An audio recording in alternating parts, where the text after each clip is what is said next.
રાજ્યના ડીજીપી તથા મહેસાણા પોલીસ મહાનિરીક્ષક ચિરાગ કોરડિયા, સરહદી રેન્જ ભુજ તથા મેયર પોલીસ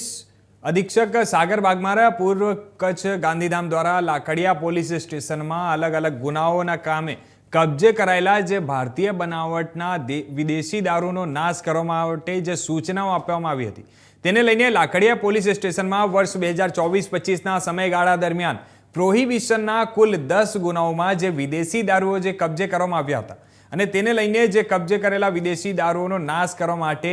નામદાર કોર્ટનો હુકમ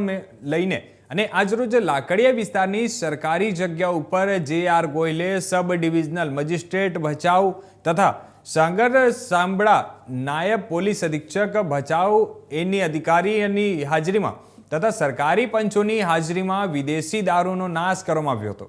જણાવી દઈએ કે કુલ 5,887 બોટલો અને જેની કુલ રકમ આપણે વાત કરીએ તો 31,88,545 રૂપિયાની વિદેશી દારૂના જથ્થાનો નાશ કરવામાં આવ્યો હતો।